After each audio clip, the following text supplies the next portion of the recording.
Irmãos, eu tenho muita expectativa sobre essa noite de hoje, viu, queridos? Não sei vocês, eu não sei vocês, mas eu creio plenamente que essa noite, o que a gente vai falar aqui, ele é simplesmente tudo que você precisa saber de vida cristã hoje de noite você ouve. Tudo. Tudo que é necessário para a sua vida está aqui nesse texto que eu vou falar agora. Então, eu vou fazer o seguinte, pedir o quê? Que Deus nos conceda o quê? Nos conceda o quê? Revelação. É revelação, irmão. Só revelação. Essa semana eu gravei um videozinho, não sei se você chegou a assistir, um videozinho curtinho, sobre Jesus com Pilatos e aquela turminha lá, Pilatos, a multidão, né? Os sacerdotes, não sei se quem viu aqui. Aí de manhã eu estava lendo aquele negócio, pá! Aí salta aos olhos. O nome daquilo é o quê? Revelação, é entendimento. Passei para vários pastores, a galera.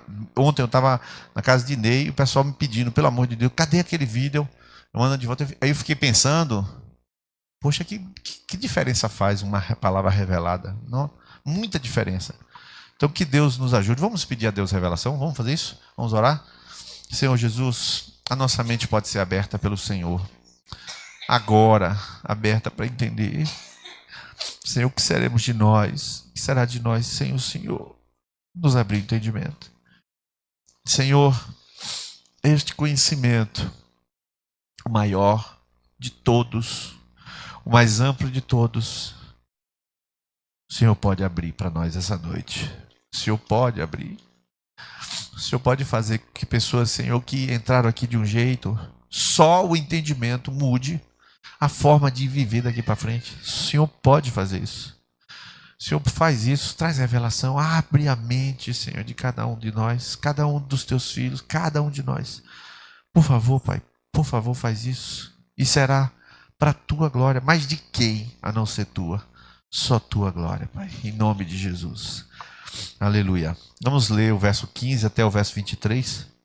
Por esta causa, desde que ouvi falar da fé que vocês têm no Senhor Jesus e do amor que demonstram para com todos os santos, não deixo de dar graças por vocês, mencionando-me em minhas orações. Verso 17, Efésios 1, 17. Se você quiser saber do esboço, também no esboço tem esse texto que eu estou lendo aqui. Peço que o Deus de nosso Senhor Jesus Cristo, o glorioso Pai, dê a vocês espírito de sabedoria e de revelação no pleno conhecimento dele. Agora é o texto, viu, irmãos? Agora é o texto dos textos. Oro também para que os olhos do coração de vocês sejam iluminados, a fim de que vocês conheçam a esperança para o qual ele o chamou, as riquezas da gloriosa herança dele nos santos e a incomparável grandeza do seu poder para conosco, os que cremos, conforme a atuação da sua poderosa força. Ponto. Este poder ele exerceu em Cristo, ressuscitando dos mortos e fazendo assentar-se à sua direita nas regiões celestes, muito acima de todo governo e autoridade, poder e domínio, de todo nome que se possa mencionar, não apenas nesta era, mas também na que há de vir. 22. Deus colocou todas as coisas debaixo de seus pés e o designou cabeça de todas as coisas para a igreja, que é o seu corpo, a plenitude daquele que enche todas as coisas, em toda e qualquer circunstância. Glória a Jesus. Glória a Jesus. Irmãos, quando Paulo fala que a gente foi eleito antes da fundação do mundo, quando Paulo diz que Deus já sabia de tudo, quando Paulo diz que antes de criar o mundo, ele criou, ele imaginou, ele pensou na gente, e Deus determinou como é a vida dos seus filhos, ele determinou que é vida abençoada, vida eleita, vida com destino, por isso é predestino, predestinada. Quando ele determinou realizar, ele já realizou, Jesus já morreu na cruz. Eu já falei na última vez que ele já realizou 97%, 98%, falta 2% só. Quem realizou 97% realiza os 3%. Claro. Então Deus já fez quase tudo. Quase tudo. Pois bem, então quando Deus fez isso tudo, aí quando ele conclui o plano, ele diz que o Espírito Santo está conosco, garantindo que vai dar certo. Porque se fosse assim, ele nos deu a Bíblia, então vai dar certo. Aí não é bem assim. Você vai, a Bíblia, quem fez a Bíblia? Mas quem escreveu? Me mostre um manuscrito. Pronto, aí era problema. Ou você tinha que discutir o livro, mas não é. Ele nos deu o Espírito. Então aí é muito mais do que simplesmente dar um livro. Ele é dar o Espírito Santo, que é presença garantida na nossa vida. Bom, feito isso, aí ele ora. Eu oro, eu fico de joelhos para vocês entenderem. Vocês têm que ter sabedoria, vocês têm que ter espírito de revelação, vocês têm que entender isso. Entender o quê? Aí ele fala no verso 18. Oro também para que os olhos do vosso coração sejam iluminados, sim, é o que eu estou falando, a fim de que conheçam 3 coisas, queridos. Na página 6 eu coloquei as 3 coisas. As 3 coisas na página 6 eu coloquei em negrito, que é o fundo, né? Página 6 é o fundo.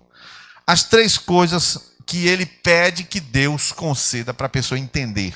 A primeira é qual? Esperança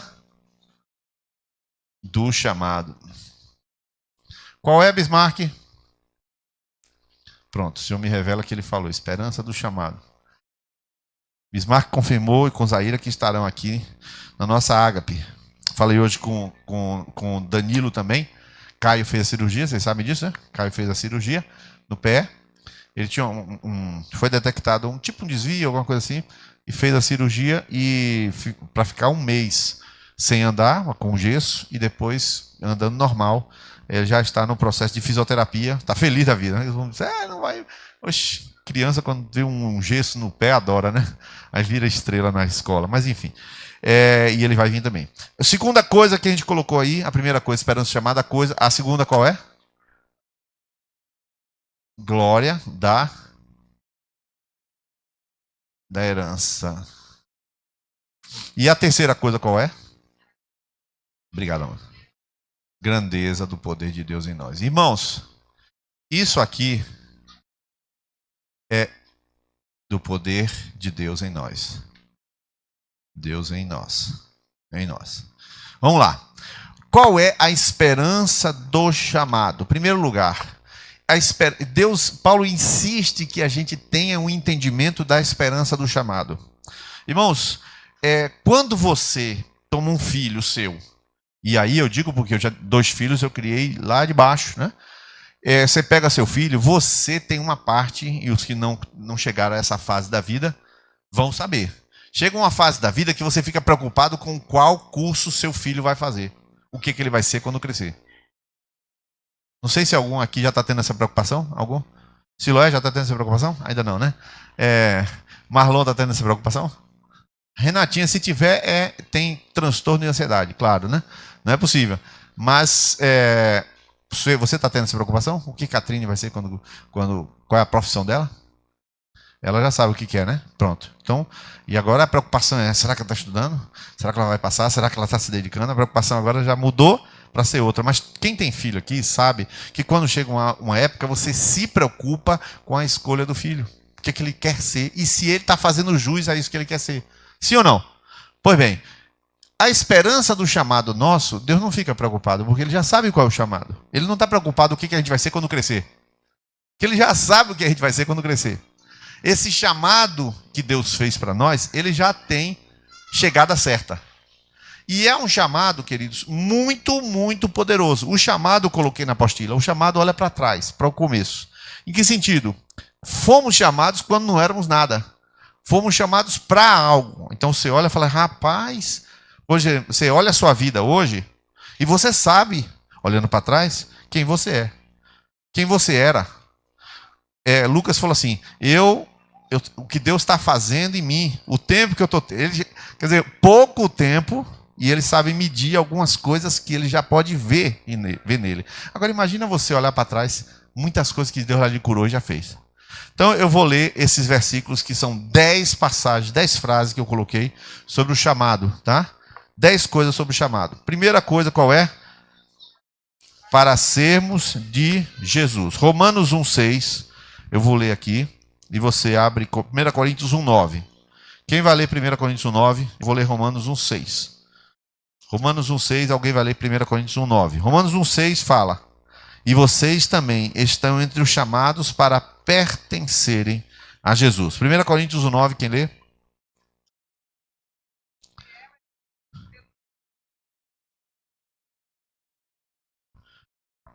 Perfeito. Nós fomos chamados para ser de Jesus, para comunhão com Jesus, para pertencer a Jesus. Então, o chamado aqui não é para enriquecer, não é nada disso. Se enriquecer é outro detalhe, o chamado não é para a gente ser estrela, nada disso. Né?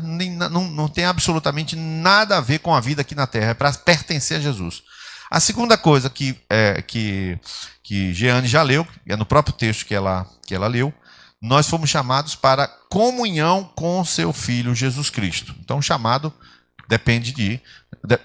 é primeiro ser de Jesus, segundo a comunhão com Jesus Cristo, ou seja, ter as coisas em comum com Jesus Cristo. Quais são as coisas em comum? Jesus governa, você governa. Jesus vence todas as coisas, você vence todas as coisas. Ter as coisas em comum com Jesus. Jesus herdou tudo do Pai, você é um co-herdeiro de Cristo. Mas a gente fala sobre herança já à frente. Letra C. O que mais a gente foi chamado? Bora lá, pessoal. O que mais a gente foi chamado? Romanos 1:7. Eu já estou aberto em Romanos 1:6. Romanos 1:7. A todos os que em Roma são amados de Deus e chamados para serem santos. Então, nós não fomos chamados nem para ser médico, nem para ser doutor, nem para ser mãe, nem pai. Não foi chamado para ser mãe e pai. A gente foi chamado para ser santo. Quarta frase. O que a Bíblia diz? Para uma santa vocação. Bom, nós temos então uma vocação. O que é uma vocação? Vocação é um chamado. Você tem uma vocação. A Bíblia chama de vocação santa. Vocação. 2 de Timóteo 1, verso 9. Que nos salvou e nos chamou para uma santa vocação. Então, ele nos chamou para uma santa vocação. Quinta coisa. Chamados a quê? O que mais, queridos? Quinta frase, letra E. Chamados à liberdade. Gálatas 5:13. Gálatas 5:13. Irmãos, vocês foram chamados para liberdade. Não use a liberdade para dar ocasião à vontade da carne. Ao contrário, sirvam uns aos outros mediante o amor. Fomos chamados para liberdade. Sexta frase, fomos chamados para viver em paz. Perfeito. Colossenses 3, Filipenses, Colossenses 3:15. Colossenses 3:15, eu leio para vocês, porque eu estou lendo tudo em NVI, por isso que eu estou abrindo, tá? E também para sair na gravação, senão se vocês lerem não vai sair. Que a paz de Cristo seja o juiz em seu coração, visto que vocês foram chamados para viver em paz como membros de um só corpo. A frase letra G, vamos ler? Como membros do corpo de Cristo. O mesmo texto diz, como membros de um só corpo. Letra H, o que mais a gente foi chamado? Esperança da vida eterna. Perfeito. Tito, Tessalonicenses, Timóteo, Tito, vamos lá, Tito 3:15. Tito 3:7, perdão. Tito 3:7, ele o fez a fim de, justificados por sua graça, nos tornemos seus herdeiros, tendo a esperança da vida eterna. A penúltima frase, fomos chamados para quê? Para o seu reino e glória. 1 Tessalonicenses 2. E, por último, a última frase, sermos semelhantes a Jesus. Então, eu queria que você abrisse esse texto, todo mundo abrisse, 1 João 3. 1 João 3, 1-3. Essa é uma listagem de coisas, e eu fiz questão de colocar aí, porque depois, no futuro, você vai ter esse esboço e você vai olhar aquilo que você foi chamado. Mas até agora parece uma listagem de coisas, não tem tanta força. Mas a gente explica agora. 1 João capítulo 3, verso 1, 2, 3. Vejam como é grande o amor que o Pai nos concedeu, sermos chamados filhos de Deus, o que de fato somos. Por isso o mundo não nos conhece, porque não o conheceu.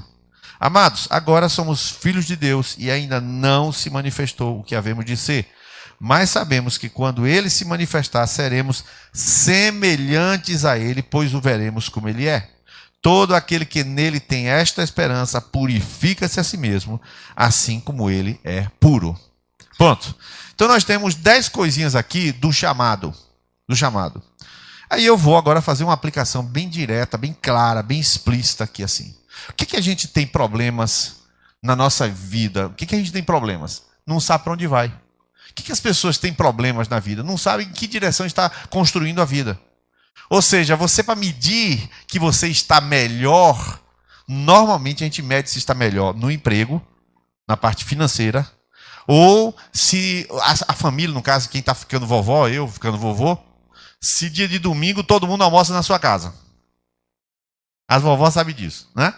Aqui fica aquele almoção, todo mundo ali. Então tá aqui, quanto mais festa, mais movimentar, mais muvuca.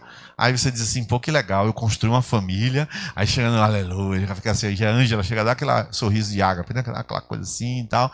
Aí que a gente está medindo as coisas por resultados visíveis, as coisas concretas e objetivas. Isso não tem nada a ver com o chamado de um cristão. Nada, nem na Bíblia tem isso aí. Nem na Bíblia tem. Nem na Bíblia você não encontra isso aí. A gente vem do mundo e vem com uma visão ridícula de vida cristã. Ou seja, eu me converto e depois Deus vai adicionando o quê? Ele vai fazendo injeção de bomba, como é? Anabolizante, né? Bomba de academia. Como é o nome? Testosterona, o que mais? Essas coisas de academia. Ele vai dando bomba. Ah, meu filho, fique tranquilo que eu vou bombar você. Aí você, que agora sou um vencedor. Aí depois aí tem uma luta com seus filhos, aí ele dá uma bomba de educação. O que Deus está fazendo? Está pegando o projeto velho e bombando? Não, Deus não está fazendo isso. Deus está fazendo uma nova criação. Ou seja, aquilo que você pensa sobre o seu futuro, rasgue e jogue fora. Você ouviu o que eu falei, Clenilda? Aquilo que você pensa sobre o seu futuro, rasgue e jogue fora. Você não tem previsão. Você não sabe o que será. Irmão, pergunte a Lucas se ele sabe para onde ele vai. Pergunte. Ele só sabe que vai amanhã para fazer o exame, mais nada. Não sabe o resultado do exame. Não sabe o que vai acontecer depois do resultado do exame. Sabe nada. E olha, estamos falando de uma pessoa que está aqui entre nós. Ninguém sabe nada. E a gente ainda fica medindo as coisas como se estivéssemos melhores. Melhor como, irmão? O seu chamado, não tem nada a ser medido naquilo que você vê com seus óculos. Nada. O texto diz aqui, ó. Sermos de Jesus, comunhão com Jesus, ser santo, ser de uma santa vocação, chamados à liberdade, chamados para viver em paz, chamados para vivermos como membros de um corpo. Vou dar um exemplo. Vai chegando no final de ano, para viver em paz. Natal tem briga. Vocês sabem disso. Todo mundo sabe disso, né? Natal tem briga. Você fala, lá em casa não tem briga nenhuma. Lá em casa nunca tem briga. Né? Na casa é uma paz tremenda, né? Do início ao fim tem briga, sim. Você pode não ver a briga. E você administra as coisas, porque você é da paz. Mas no Natal se reclama várias coisinhas. Porque alguém bebeu demais, ou porque não foi do jeito que queria, ou porque alguém ficou triste, porque no ano todo, porque aquilo é uma hipocrisia. Você sempre tem coisas, umas rusgazinhas no Natal, você sempre tem. O Natal nunca é uma festa em que as pessoas dizem, ah, que maravilha. Não é. O fim de ano, inclusive, é estatístico que é o tempo que mais as pessoas se suicidam é no Natal. Você vai procurar saber, digita aí, que é mais fácil saber. As pessoas ficam tristes. Lhe pergunto, qual é a fase que mais as pessoas dão cestas de solidariedade? Quando é? Natal, final de ano. Já foi alcançado pela oração. Pois bem, nesse final de ano, aí você vai encontrar no Natal alguém que tem alguma pendência com você, ou você com essa pessoa. Vamos imaginar essa situação. Fomos chamados à liberdade e fomos chamados para a paz. Está duas coisas aqui. Você vai, no Natal, falar o seguinte, bom, o meu chamado é a paz, o meu chamado é a liberdade. Eu não vou chegar lá no Natal e ficar pedindo licença e sem graça porque ele falou mal de mim. Não, Senhor, aí você começa a orar. Você está em 30 de novembro. Dezembro é amanhã.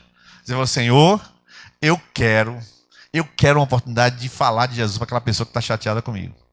Senhor, eu quero a oportunidade de abraçar e eu quero me reconciliar. Porque você é da paz. Você é uma pessoa livre.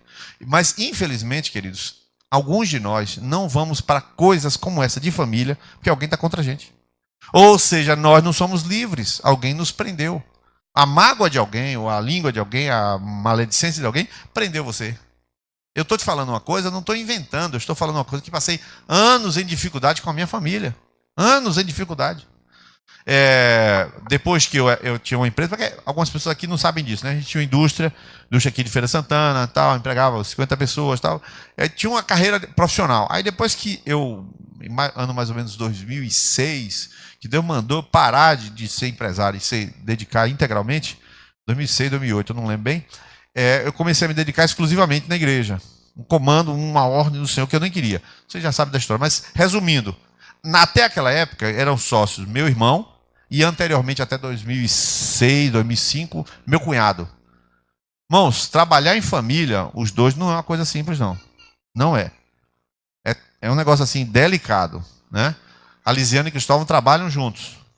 É fácil? Não, tem que ter ajustes o tempo todo. É assim que funciona, né? E aí fica ali, e tal, você tem que ajudar. E eu, como pastor, eu sei que ajudei. Pois eu fiquei com um problema.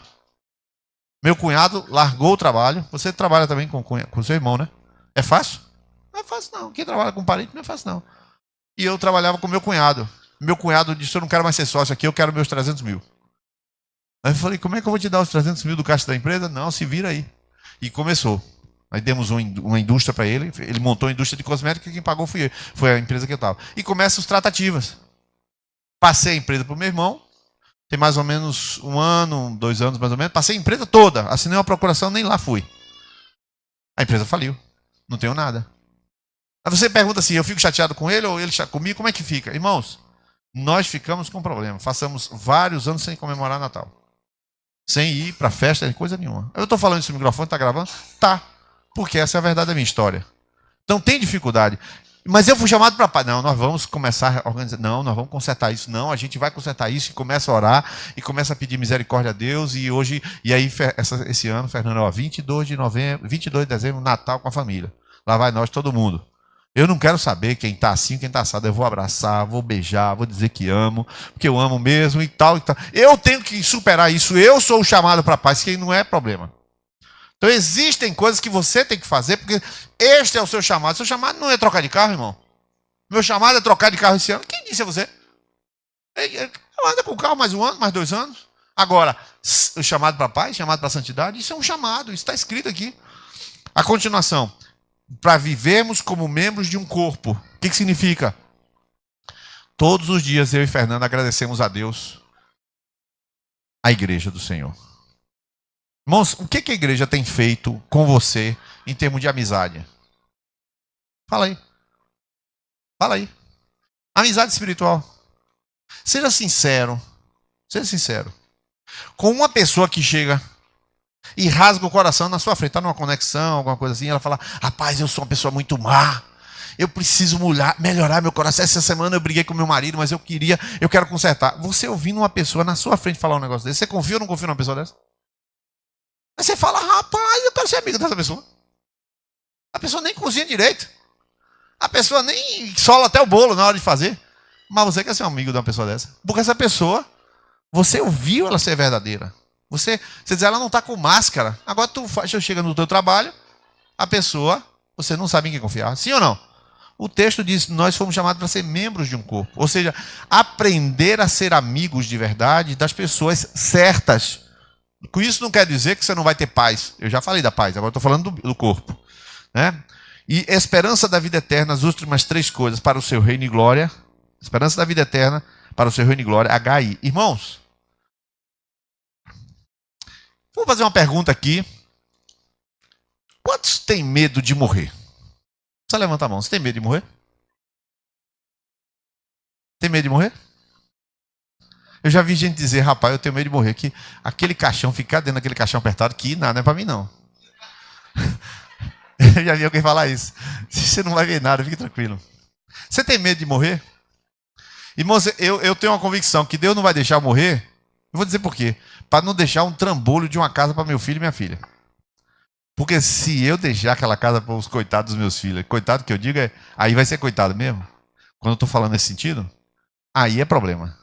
Porque só o inventário que vai ter que fazer daquele negócio lá de 20% daqui, porque o inventário é 20%. E o tempo que vai levar, aquele é um trambolhão que Jesus não me ama. Jesus não ama meus filhos se me matar. Então, nesse sentido, eu tenho vida eterna, porque ele não vai matar não me matar para complicar a vida dos meus filhos. Mas eu fico pensando assim, só esse detalhe aí, rapaz, quantas vezes eu para Panambi falou, Senhor, derruba esse avião. Não, derruba não, porque meus filhos vão ficar prejudicados. E fica aquele desejo de partir eternamente. Hoje, com certeza, com certeza. Aí você pergunta assim, por quê? Meu irmão, eu fui chamado para a eternidade, eu já estou nela. Enquanto estiver aqui, sirvo a Deus de todo o coração. Amanhã de noite, compromisso. Sábado de noite, compromisso. Todos os dias, se eu puder. Aí tem um dia de descansozinho, dou aquela freadinha. Ontem estava lá na casa de Dilsonei Suene, a casa nova, 14 dias lá, maravilha, casão. Aí estava lá, agora amanhã de noite, né, Santa? Aí maravilha, todo o tempo, mas servindo ao Senhor. Mas meu chamado é eterno. Eu já sou eterno. Você já é eterno. Está com medo de morrer por quê? Está com medo de morrer por quê? Se você não morrer, você não herda a eternidade. Sabia disso? Não herda. Então é melhor querer morrer. Diga assim, bem baixinho, Senhor, me ajuda a querer morrer. Porque sem a morte você não herda a eternidade. Não herda. A verdade é essa. Nós fomos chamados para a eternidade. Então esses pensamentos que você tem contra a morte, não sei o que, isso é tudo abobrinha, irmão. Você quer casar a sua neta, Marlene? Você quer ver o casamento da sua neta? Mas se Jesus te der a opção, ó que eu vou lhe apertar agora. Você quer me ver aqui no céu ou quer ver o casamento da sua neta? Você escolheu o quê? O céu é o casamento. Então pronto, semana que vem, então, já avisou? Aí ela falava assim, não, Senhor, adia assim uns 30 anos, que aí depois que 30 anos, você vai fazer essa oração. Mas honestamente falando, né? Você, se vier a falecer hoje, estou falando só do termo concreto. Mas, irmão, como é que tá? Irmão, eu estou falando claramente. Vocês têm que parar dessa besteira. E outra coisa, Lucas está aqui desde o início aqui, que ele chegou aqui à frente para enfrentar, e ele disse que foi uma maravilha ter enfrentado e falado. Esses temas são temas que ninguém quer falar. Ninguém quer falar de morte. Eu vou enterrar mais dia, menos dia, eu vou enterrar meu pai. Meu pai tem 80, faz em janeiro 80 anos. Quer ver? A mãe de Ângela está com Alzheimer. Não está com Alzheimer? Ela tem quantos anos? 86. Não vai falecer. Como não vai falecer, irmão? Como não vai falecer? Claro que ela vai falecer. Está com Alzheimer. São 3 enfermeiras que cuidam, né? 3 enfermeiras cuidando. Igual a dona Mercedes. Tá. Como você não tem que enfrentar? Agora, enfrentar a morte dos outros é bem chato, rapaz, né? Olha, minha mãe vai morrer, é um negócio chato. Mas você ter a certeza de que você tem vida eterna, irmão, é um chamado. Então, quem não quer morrer, tem algum problema, irmão. Você ouviu o que eu falei? Claro, exagerei, né? Não é bem assim. Eu quero morrer, me mata aqui, pastor. Não é assim, não é isso que eu estou falando. Mas você entendeu. O seu chamado para a vida eterna é um chamado em que você esquece o resto. Chamado para ser santo, chamado para paz, chamado para qualquer situação. Agora, termino perguntando assim, alguém conhece algum testemunho de uma pessoa que diz, eu vou morrer tal dia e morreu? Levanta a mão, alguém já ouviu esse testemunho? Qual foi? Fala aí. Seu avô? Conta aí. Ele sonhou que ia morrer? Fala mais alto aí. Poucos dias depois ele morreu. Qual é a idade dele? Mas vê que tinha 98.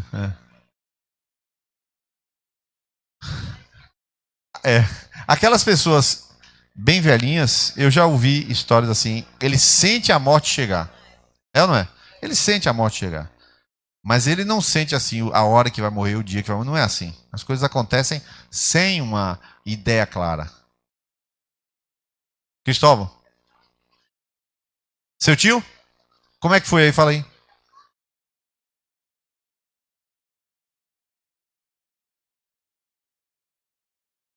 Sério? Pronto. Era cristão ou não? Meu Deus do céu. Olha o problema, irmão. Pronto, apareceu um caso aqui. O cara comprou o caixão e morreu, né? Vai ver que foi o cão que falou, não. Tô brincando. Isso aqui é a esperança do chamado. O seu chamado não é para aqui.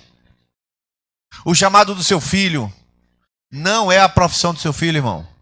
Eu me formei em engenharia e sou pastor. Tem nada a ver. Essa semana eu estava lá com o Siloé e Yasmin, ela estava falando que está percebendo, tentando, orando para que Deus ensine o que Deus quer para a vida dela, e ela tem informação. Lucas está orando em relação ao trabalho, não é? Aí o gerente dele falou assim: você já não vai mais trabalhar de noite, mas está orando. Então são coisas que isso não tem nada a ver com o chamado. O nosso chamamento está definido. Isso são coisas que você planeja, que você tenta, você sabe. Rinodeco. Você sabe quando você vai ser triplo diamante, varão? Não sabe, está trabalhando, vai trabalhar certo, não errar, não fazer besteira, fazer direito, dar assistência à rede e vai embora. Vamos tocando a vida. Mas o chamado para ele, quando ele viajar, é ser santo, é viver em paz, é andar com a vida, esperança de vida eterna. Ele subir no avião, saber que está tranquilo, sempre tranquilo. Esse é o seu chamado, irmão. Então tire o seu coração dessas outras abobrinhas, que isso aí não funciona. Isso é coisa de ímpio, irmão. Isso é coisa de ímpio. Quem tem essa esperança de chamado, descansa, meu irmão. Eu fui chamado para ter um casamento feliz. Mentira, não tem na lista casamento feliz, irmão. Não tem. Casamento feliz é duas pessoas ralando para dar certo. É. Casamento feliz ou não é? Aí o Lucas está rindo ali. Não fala em casamento feliz, né? Tô brincando, interpretando de brincadeira aqui, porque pode brincar. Porque ele rala, se mete também rala para, né, sustentar uma relação. É problemática? Não é. Mesmo assim dá trabalho. A minha relação com o Fernando é perfeita, irmão. Eu aperto o play, funciona. Ela aperta o play, funciona. Ela aperta o play, ela batendo assim até eu funcionar. Idem. Claro que não funciona rápido, rapaz. As coisas, isso não está na lista. Ser feliz no casamento não está na lista. A gente trabalha, a gente instrui para que você seja santo aqui e a consequência é um determinado tipo de felicidade. Eu já vi gente me dizer que se soubesse que é tanto trabalho casar com uma pessoa que não era crente, preferia não ter casado. Por quê? Porque o propósito de Deus de ser santo e de ser isso aqui que está aqui dá um trabalhão lascado sem uma pessoa que ajuda. É ou não é? Então, você entendeu? A esperança do chamado é uma coisa superior. Segunda coisa, glória da herança de Deus. Irmão, agora nós vamos ler. A herança olha para frente, para a consumação de tudo. Eis a herança. Vamos lá. Letra A. Vamos ler. Letra A. Nos fez idôneos para participar da herança dos santos. Perfeito. Então vamos lá. Colossenses 1, 12. Colossenses 1, 12. Colossenses 1, 12. Vou contar uma coisa que aconteceu comigo que eu estou tentando consertar. Você vê que essa herança daqui da terra não tem jeito. Sempre dá bicho. Colossenses 1, 12. Dando graças ao Pai, que nos tornou dignos de participar da herança nos santos no reino da luz. Então todo mundo aqui, quem foi chamado, tem uma herança celestial. O que é que ele faz aqui na terra antes de herdar? Ele vive para a glória de Deus. Ele vive para isso. Ele vive de acordo com o chamado dele aqui. Ele vive assim. A herança dele, no entanto, é lá. A herança dele é lá. Agora, letra B. Vamos ler? A herança é eterna. Hebreus, capítulo 9, verso de número 15. Hebreus 9, 15 fala exatamente: por esta razão, Cristo, mediador de uma nova aliança, para os que são chamados, recebam a promessa da herança eterna, visto que ele morreu como resgate pelas transgressões cometidas sobre a primeira aliança. Vamos lá. Vamos falar sobre essa herança eterna. Aliás, vamos terminar tudo e depois eu faço os comentários. Letra C, a frase da letra C, vamos lá? Nem mancha, não tem mancha alguma e não perde valor. Eu traduzi diretamente do grego essas palavras aqui, viu, queridos? Que não mancha, não perde valor, não se inflaciona. Exatamente isso que o original grego fala. 1 Pedro 1,4. Para uma herança que jamais poderá perecer, macular-se ou perder o seu valor. Herança guardada nos céus para vocês. Letra D. Vamos ler a letra D? Como com Israel. Mas é algo além da imaginação. Eu queria pedir que todo mundo abrisse 1 Coríntios 2,9. Todo mundo, por favor, com seus smartphones, seja o que for. 1 Coríntios 9. Esse versículo, se você está com o seu smartphone, provavelmente você vai abrir e vai colorir esse versículo. Porque é um versículo 2:9. É um versículo assim fundamental para você grifar, até fazer uma imagem, se você quiser, desse versículo. Olha o que diz 1 Coríntios 2:9. Todavia, como está escrito, olho nenhum viu, ouvido nenhum ouviu, mente nenhum imaginou o que Deus preparou para aqueles que o amam. Isso é para grifar, irmão. Rapaz, esse versículo é demais. Ninguém pode imaginar o que Deus preparou para aqueles que o amam.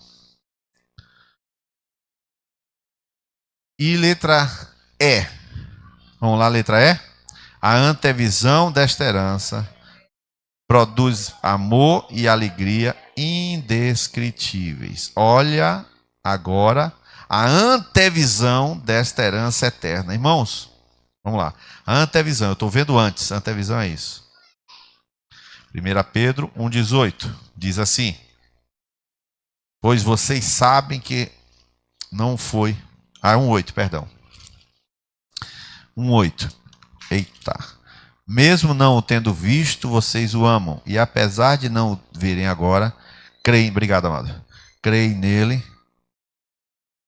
e exultam com alegria indizível e gloriosa. Irmãos, essa parte aqui, a glória da herança. Vamos ver se eu consigo ter palavras do céu para lhe falar. Nós saímos de um mundo materialista, um mundo material, que mede o tamanho e o valor das pessoas pelas coisas que as pessoas têm. O mundo é assim. Quem tem, vale. Quem não tem, não vale. Esta é uma das razões porque o evangelho é muito mais recebido pelos pobres. Você ouviu o que eu falei? Por aqueles que já são desapegados naturalmente. E eu não estou inventando. Eu estou dizendo uma coisa a você de um livro chamado Servos entre os Pobres, de um camarada chamado Viv Grieg. Ele, entre muitas outras pessoas, e Jesus também, aí por isso que surgiu a teologia da libertação, afirmam categoricamente que os pobres são muito mais receptivos ao evangelho que os ricos. Porque os ricos têm apego. Os ricos já têm apego. Ou seja, quando eu estou falando de rico, irmão, não estou chamando ninguém aqui de rico, tá? Eu estou dizendo que rico é aquele que se apega às coisas que tem. Uma pessoa, muitas vezes, e aí é o que eu digo, e eu repito, dias atrás me disseram, como Niles diz. Niles diz que tem gente que não pode prosperar. É exatamente isso. Tem gente que não pode prosperar. Você pode orar pela pessoa, não vai prosperar, porque na hora que ganhar, o coração se apega àquilo que ganhar. E quem é que sabe se o coração da pessoa se apega ou não? O Senhor do universo, ele sabe. Por isso que ele diz, não vou dar não. Eu e meu irmão fomos sócios, sempre ganhamos o mesmo prolabore, tudo na empresa era dividido em terço. Se eu tinha um dinheiro sobrando lá, tirava 10 mil para ele também. Não importa. Tirou um valor, tirou outro, igualzinho. E eu e meu irmão temos vidas financeiras completamente opostas. O que eu tenho, ele não tem, o que ele não tem. Totalmente opostas. Ou seja, não depende do que você ganha, e sim de como você vive com o que você ganha. Mas tem gente que é apegado aqui na terra. No entanto, o chamado de Deus para cada um de nós é baseado numa gloriosa herança que ele já nos outorgou na eternidade. Ou seja, todo mundo aqui começou a sua matrícula para a vida eterna. Mas eu vou dizer uma coisa que eu lamento. Tem gente que não vai chegar na vida eterna. Porque a vida eterna é uma herança. E o sujeito começa bem para terminar bem. No entanto, quando ele começa bem, ele perde o coração naquilo que ele começa. E na hora que ele perde o coração, o que acontece? Ele perde a herança. Porque ele está feliz com um carro e fica metido com um carro. Imagina, irmão. O sujeito está metido com uma beleza, por exemplo. Uma pessoa é muito bela. Então o que acontece com aquilo ali? Transforma-se num mercado que a gente tem. Beleza. Transforma-se em um elemento de sedução. Transforma-se em um elemento diferencial. E a pessoa que é bela pega aquela beleza e centraliza isso na sua vida. Vou perguntar quando vocês aqui em Feira de Santana não acontece isso? Mas em Salvador, Feira de Santana não tem. Não tem nem fofoca, nem ninguém se amostrando. Mas em Salvador, quem costuma ir em Salvador, né? E você vê aquelas mulheres no shopping. Aqui em feira não tem, mas em Salvador tem. Aquelas mulheres em feira que elas saem do banco, aí já o cabelo é um instrumento fantástico, né? Eu não tenho cabelo para isso, mas, né? Aquela coisa assim. E aí, e qual é a jogada? Todo mundo olhar. E todo mundo está olhando para ela. Ou então você está na praia, né? Você na praia e a mulher levanta para ir para a água. Aí levanta, aí, né? Aí faz assim, ajeita e aí ela vai, né? A praia inteira está olhando para aquela mulher, né? Negócio assim impressionante. Não, irmão, não está olhando para aquela mulher, mas para ela está olhando. E ela faz aquilo. A beleza que é um atributo de Deus, né? Aquela beleza se tornou para ela um apego e ela perde a herança eterna. Irmãos, é assim que funciona. Infelizmente, eu quero dizer para você que você tem uma herança e que você tem que zelar por uma herança que já é sua. Então ande direito para não perder a herança que já é sua. O que significa dizer? Que esta herança é tão poderosa, ela é eterna, ela é a mesma herança de Cristo. Olha só a comparação qual é. Jesus veio à Terra, sofrer, morrer e receber do Pai o quê? Uma herança. Qual é a herança que ele recebeu do Pai? Ruas de ouro. Oh, meu Deus, claro que não. Ele recebeu todas as joias e rubis do mundo? Claro que não. Jesus recebeu de herança uma nação, um povo dele. Jesus recebeu de herança uma esposa. Ele recebeu de herança alguém que o completa. Jesus recebeu de herança nós. E nós recebemos de herança ele. E tudo que é dele. Olha que coisa poderosa. Então agora, ele nos leva. Eu estou achando que hoje o povo está um pouco disperso. Não? Se for crianças, eu não me importo, tá? Mas se você estiver disperso, vigie você, tá? Mas criança não tem problema nenhum. Não me distrai. Então, voltando. Jesus recebe a nós e nós recebemos a ele. Agora, veja só. A gente vai herdar eternamente o quê? Tudo que já pertencia a Jesus antes de ele nos ter. E tudo que pertence a Jesus, porque ele recebeu do Pai toda a autoridade, todo o poder no céu e na terra. A palavra de Deus diz, irmão, que nós vamos reinar com ele. Sabe o que vai acontecer? Se Jesus viesse hoje buscar sua igreja e começasse o milênio, ele ia escolher um ferense para dirigir o bairro da Calilândia, um outro ferense para ser prefeito. Quem é ferense? Daqui da igreja. Um toma conta de São Gonçalo, outro toma conta de Serrinha, outro toma conta de Feira de Santana, outro cuida da saúde de Feira de Santana. E é assim, nós vamos reinar com ele, porque ele vai designar a nós para julgar as nações e reinar as nações. Somos nós que vamos reinar. Por isso que a palavra de Deus em 1 Coríntios 6 fala assim, rapaz, vocês quando estão brigando, vocês levam isso no tribunal, vocês não sabem que vocês vão julgar os anjos. Nós herdamos simplesmente toda a plenitude que Jesus herdou, nós somos co-herdeiros dele, o Pai botou a herança para ele e a gente entrou junto. Então, queridos, nada do que você tem tem valor, nada, zero que você tem valor. Por isso que toda sorte de bênção não é material, é espiritual sempre. Quando recebe meu neto, ele está lá em casa a semana toda. Eu considero uma bênção meu neto lá em casa a semana toda. Mas eu fico assim, eu oro por ele, oro por Eide. E eu fico olhando o processo de Deus na vida do meu neto, na vida de Eide e na vida de Rafael. Vocês conhecem a história de Rafael? E eu vejo que aquele filho é uma herança do Senhor para a minha filha e para Rafael. Eu vejo uma bênção ele. Então, não é a coisa em si, nunca é. Sempre é aquilo que Deus produz com aquela coisa. Né? São coisas assim que estão acontecendo.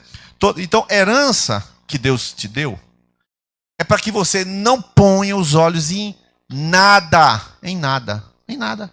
Você não põe os olhos em nada, não se apega a nada. Nada do que você tem na mão significa coisa alguma. A herança é já eterna. E ela vai acontecer, como diz, as coisas que o olho não viu, o ouvido não viu, nem subiu ao coração do homem, são as coisas que Deus preparou para os que o amam. Ou seja, nós de fato vamos começar a viver quando acabar essa vida aqui agora. Amém? E agora a terceira e última coisa, que é a mais poderosa de todas. Com a grandeza do poder de Deus em nós. Irmãos, como conheceremos a suprema grandeza do poder de Deus em nós? O mesmo poder que agiu em Cristo age em nós.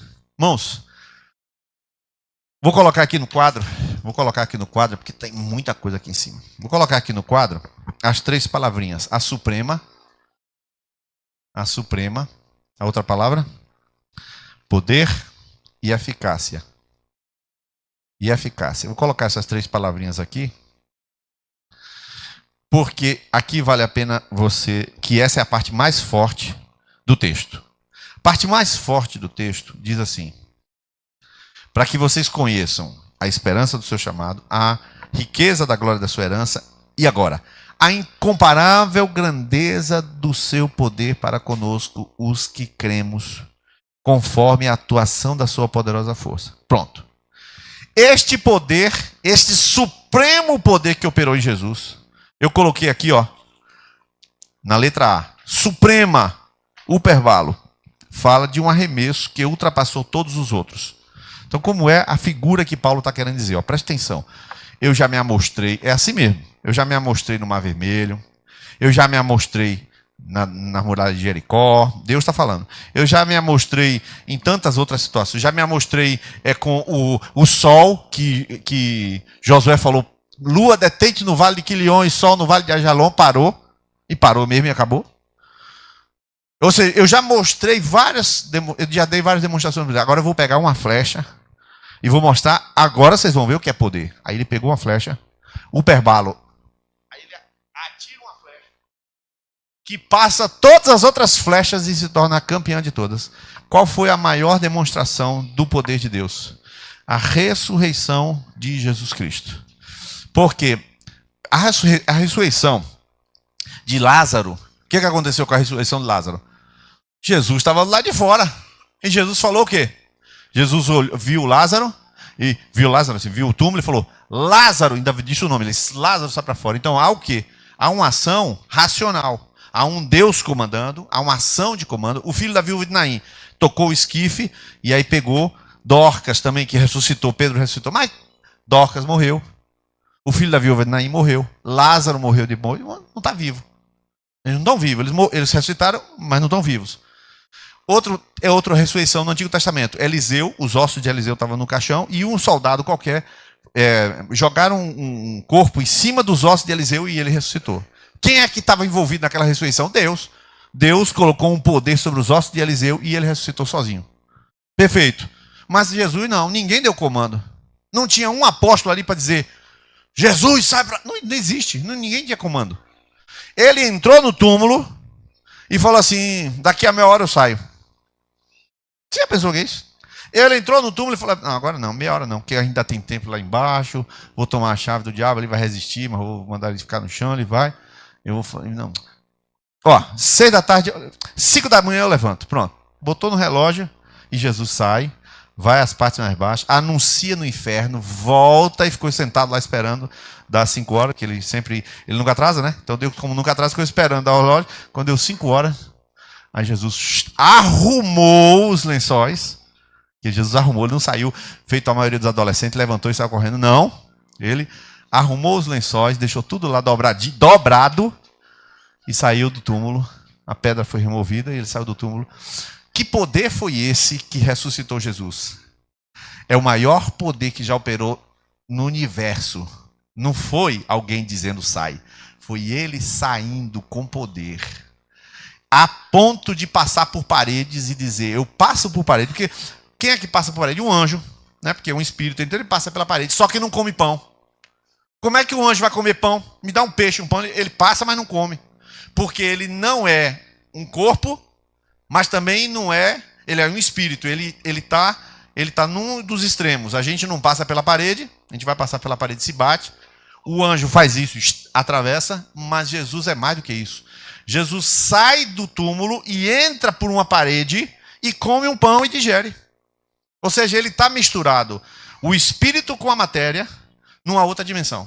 Este foi o poder que operou em Jesus. Só, meu querido, o mais fantástico disso é que este poder, é isso que está escrito, ele opera em nossa vida. Este poder que levantou Jesus é o poder que opera. Nós não estamos falando de um poder que se adquire na oração no monte. É um poder que se adquire dado. Ou seja, esse poder já foi concedido. Já foi concedido o quê? Já foi concedido um chamado, já foi concedido uma herança e já foi concedido um poder para você. De modo que é impossível você entrar numa cirurgia, o caso de Lucas, qualquer pessoa aqui, sem ter certeza de que o certo vai acontecer. É impossível. Porque já está, não só chamado, como herdado e como garantido por um poder de que as coisas vão acontecer do jeito de Deus. E é impossível não acontecer. Irmão, se você compreender isso, você observa bem. Se Deus dissesse o poder que operou em Jericó derrubando as muralhas, você diria assim, bom, mas só foi uma vez. Também eu não sei a quantidade de poder, pode ser até que tenha um poder maior. Aí tudo bem. Mas o texto diz, o poder que operou em Cristo ressuscitando dos mortos é o poder que opera em cada um de nós. Irmão, é nesta hora que você não pode dizer que a depressão vai lhe vencer. Ah, mas a depressão, o pânico. Ah, eu estou com pânico. Tá com pânico? Fale, pânico.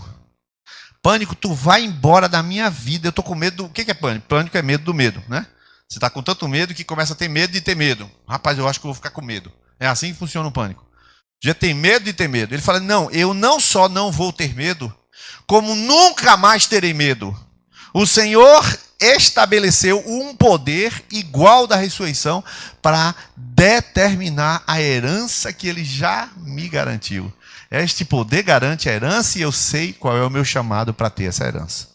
Irmãos, se você não compreender isso, você não compreende o Evangelho. Porque o Evangelho não é o que Jesus fez na cruz. É o que Jesus fez na cruz aplicado a você. O Evangelho não é o que Ele fez lá, porque o que Ele fez lá está lá. Mas é o que Ele fez aplicado a você. Amém? E é nessa hora que... Vamos ler só os textos para terminar. Vamos ler os textos aqui. Falta 2 minutinhos, 3 minutinhos. Letra E. Há 2 poderes que o homem não pode lidar. A morte e o mal. Cristo derrotou a ambos. Letra F, vamos ler? Eis a condenação de todos, ser comido de bicho. Está escrito lá. Contudo, Jesus não sofreu a mínima ação de verme algum ao morrer. Letra G. O Cristo ressuscitado agora se assenta como um rei vencedor. Letra H. Tudo agora está sob a autoridade, debaixo dos pés de Jesus. Adão havia recebido todo o domínio, mas pecou e ficou escravizado, sujeito. Jesus agora, ao ressuscitar, sujeita todo e qualquer espírito maligno, principado ou potestade, mas também é colocado acima de qualquer anjo ou pessoa, ou mesmo nome, e isto para sempre. Letra I, olha que importância, irmão. A igreja já enxerga isso, como diz Hebreus. Vemos, porém, coroado de glória e de honra.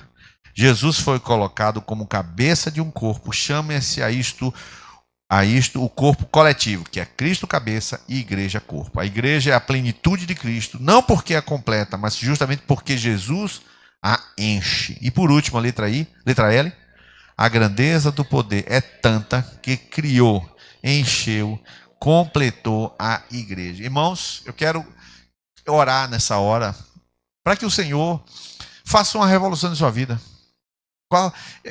Agora, eu vendi o meu Meriva para comprar o Onix, né? Aí aconteceu o seguinte: vendi o Meriva para uma indicação, camarada pastor. Aí chegou lá em casa com 15 mil, me deu o dinheiro, tirou do bolso, pagou. Aí eu tirei uma xerox do Dutch, ele assinou na minha frente. Eu vou transferir. Aí, passados, hoje nós estamos em 9 de dezembro, né? Foi em maio isso, passado 1 ano e meio, aí ele começa a chegar multa na minha casa. Multa 1, multa 2, multa 3. Aliás, não, é isso mesmo, 1 ano e meio. Quando ele comprou o carro estava virando o emplacamento, ou seja, eu tinha que pagar a primeira prestação do emplacamento, mas o resto era por conta dele. Inclusive, isso foi debitado do preço do carro. Passados 1 ano e meio, tem 2 emplacamentos, uma transferência e uma cacetada de multa. Deve ter aí na faixa de uns 4.500. E o carro, se o camarada atropelar alguém, o carro está em nome de Fernanda e não transferiu. É pastor de uma denominação grande aqui em Feira de Santana, né? Aí falamos com o camarada para ver o que vai fazer. Eu estou falando, os fatos são esses.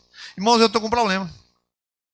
Vocês acham que eu deveria dizer, eu estou para vender meu carro, recebo uma recomendação, o cara é pastor, eu preciso vender o carro, e vendi o carro e comprei imediatamente outro carro. Eu estou pedindo que Deus abra as portas para eu vender o Meriva. O Meriva não é fácil de vender. Aconteceu tudo isso, o cara foi lá em casa e eu fiz o negócio. Eu lhe pergunto, quem foi que entrou nessa história? Foi o diabo? Porque eu sei que eu estou com problema. Eu sei que eu estou com problema. E agora? O que eu faço? Né? Nós já acionamos o camarada. Essa semana passei um WhatsApp para ele dizendo que eu vou pedir apreensão no Detran. Qual foi a resposta dele? Exatamente aquela que você pensou. Nenhuma, não responde, não precisa responder. Né? Vai continuar do mesmo jeito.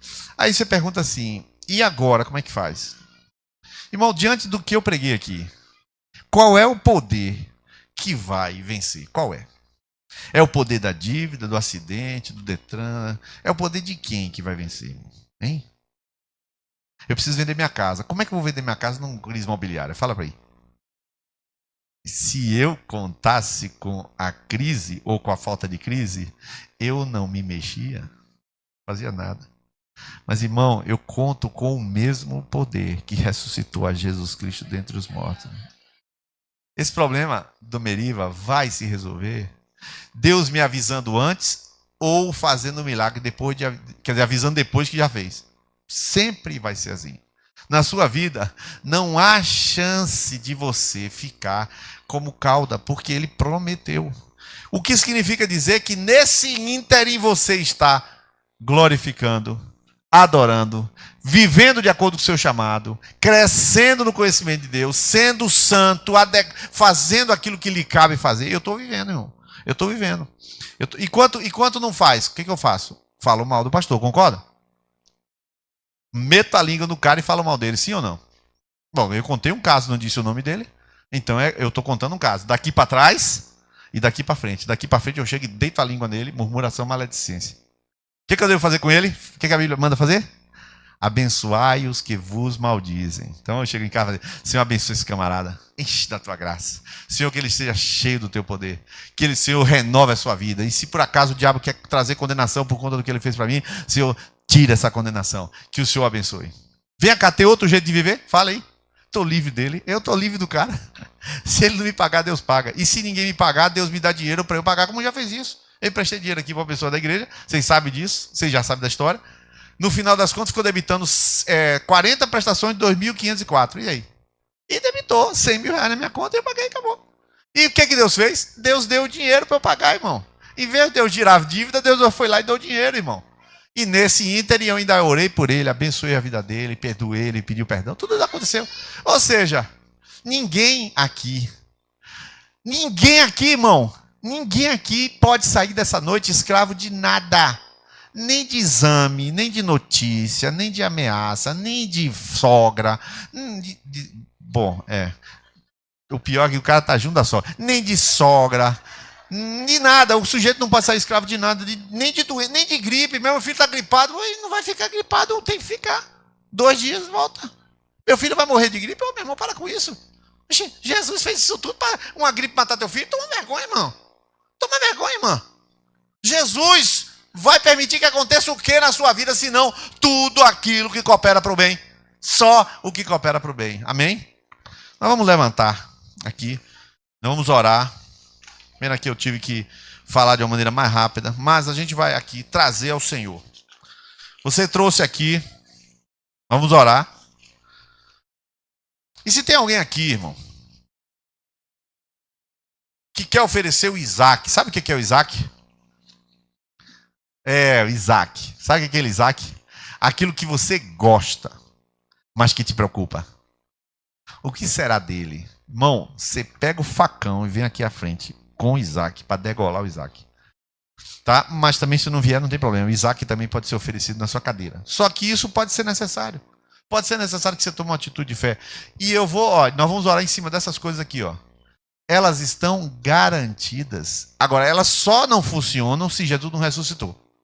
Se Jesus ressuscitou, está tudo garantido, tudo estabelecido. Só falta 3% das coisas acontecerem. Nós vamos orar nesse momento. Se você quiser, vem aqui à frente trazer um Isaac seu aqui agora, tá bom? Vamos orar. Coloca a mão no seu coração, onde você estiver, e nós vamos orar aqui agora. Nós vamos orar aqui agora. Vamos orar em cima do que nós estudamos essa noite. Bendito o seu nome, Pai. Bendito o teu nome. Vamos orar, queridos. Bendito o teu nome, Pai. Bendito o teu nome. Por tudo aquilo que fizeste antes da gente nascer.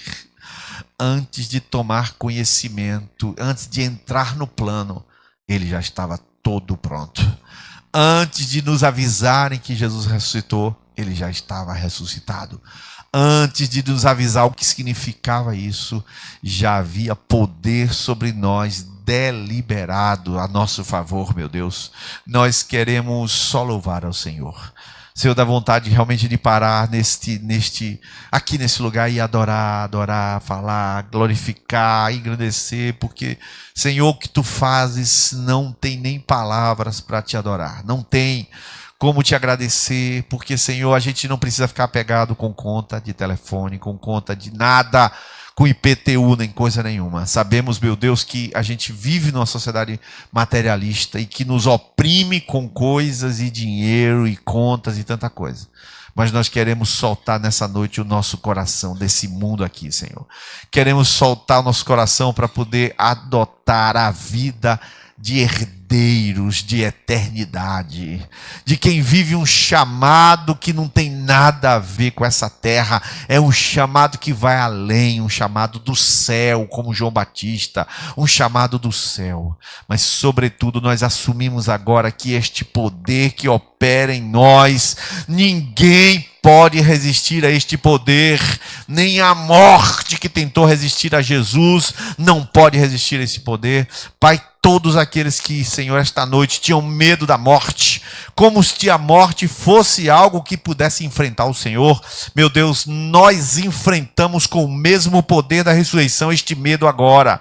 Nós enfrentamos agora todo o medo esta noite residente nos corações, o medo de diagnósticos médicos, o medo de cirurgias, o medo do amanhã, o medo de não ter, o medo de perder. Nós enfrentamos este medo com o principal de todos os poderes, o poder da ressurreição agora. E nós enfrentamos estes medos e dizemos em nome de Jesus, vocês não podem impedir a ressurreição, portanto não podem impedir o poder do mesmo jeito em nossas vidas. Nós declaramos a derrota de qualquer inimigo que queira, em nome de Jesus, impedir o chamado, impedir a herança, impedir o poder em nossa vida. Nós assumimos o chamado de ser santo, ser luz, ser sal, ser bênção nesse Natal, na família, para os filhos, para qualquer pessoa. Nós assumimos a nossa herança eterna, desapegando-nos da herança da terra. E nós assumimos este poder para que aquilo que nós pedimos em nome de Jesus seja nos concedido para a glória do Pai. E em nome de Jesus aqui oramos, nome poderoso, acima de todo nome. Aleluia. Aplauda ao Senhor, porque a Ele honra, a Ele glória e a Ele louvor. Aleluia. Domingo que vem nós temos ceia do Senhor, se Deus nos permitir, aqui no próximo domingo. Deus abençoe a todos e viva com essa dimensão, chamado, herança e poder.